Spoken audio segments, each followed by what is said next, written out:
Thank you, Adam, and You're thanks to the LA Filmforum. For 20 years you've gotten me out of my house in my car, driving to watch movies, and the programs here I have consistently found to be the most interesting in town. So many thanks, and keep up the good work. I like to imagine that around 1947, two of the most famous photographers of the 20th century, Robert Frank and William Klein, crossed in flight over the Atlantic Ocean.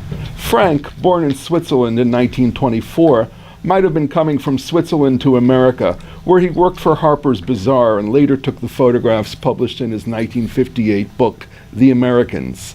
Klein, born in 1928 in New York, had served in the American military in Europe and might have been en route to study at the Sorbonne with Ferdinand Léger and later to work for Vogue Paris before publishing a dozen photo books of his own.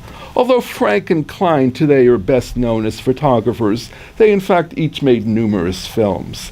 Yet neither figure has ever received an entry in David Thomson's Star Chamber Biographical Dictionary of the Cinema, a reminder, if one were necessary, that even sustained achievement in film does not always result in celebrity.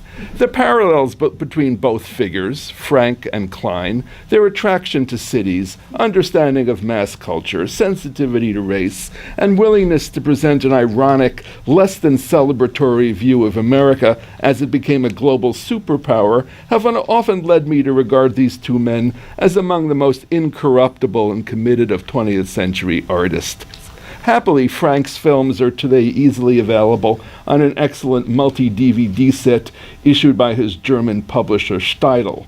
This set allows viewers to rediscover his avant-garde classic, Pull My Daisy of 1959, and the photographer's connection to counterculture writers such as Allen Ginsberg and Jack Kerouac. In many ways, William Klein is the more unclassifiable and arguably more versatile of the two figures.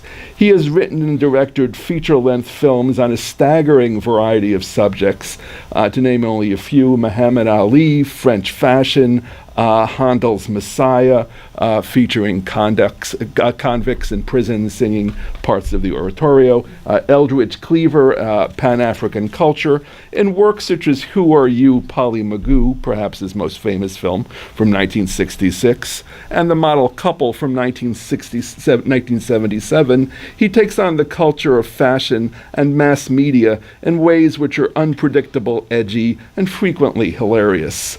A typical William Klein film pulverizes documentary and fiction into an amalgam of objective and subjective essay and art, and is diametrically opposed to the strategy of a director such as Frederick Wiseman.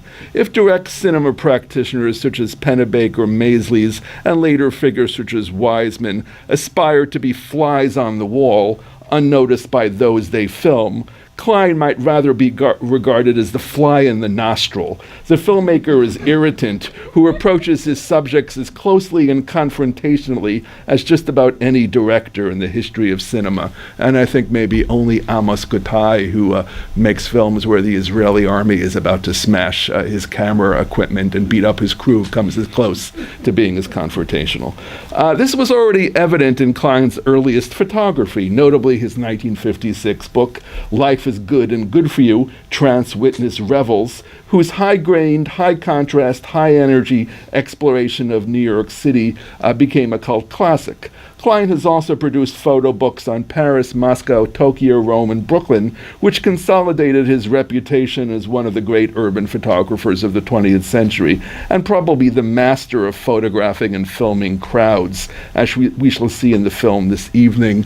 And walking along Hollywood Boulevard on this holiday weekend, I had the sense for a moment that I was in a William Klein film. It's probably a pretty good approximation. Klein's unrelenting critique of American politics culminated in his 1967 collaboration with Godard, René Marquer, and other directors on the documentary Far From Vietnam, and his coruscating satire of the following year, Mr. Freedom, the film Jonathan Rosenbaum once said was probably the most anti-American movie ever made. Yet there's also a goofy side to Klein, a tenderness that comes across in his affection for fashion and children, if not the famous character cameo appearance, he and his late wife, Janine, who designed sets for his films, contributed as the people of the future in Chris Marker's 1962 film La Jetée. If you are new to Klein's films, the DVD set released by Criterion is a good place to start. Anyone interested in still photography will want to watch his 1989 meditation on selecting the perfect exposure from a roll of film. Context. Alongside his political work, Klein also directed more than 250 commercials and collaborated on assignments he completed for Alexander Lieberman at Vogue. This made him one of the most famous fashion photographers of the past century.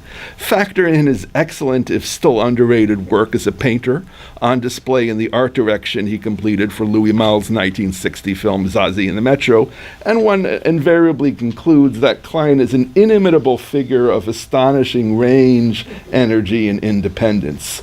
Critics and scholars have yet to survey the full range of his accomplishment, which includes a little-known 1970 film, Hollywood, California, A Loser's Opera, which I'm trying to get Adam to show at a future Filmforum screening. As the final week of May 19, 2018 comes to a close, I can think of no better way to commemorate the events of May 68 than to watch this film by Klein, who turned 90 last month in Paris and still going strong, and whose career embodies the slogan made famous by the student demonstrators 50 years ago in Paris, "All power to the imagination." Thank you.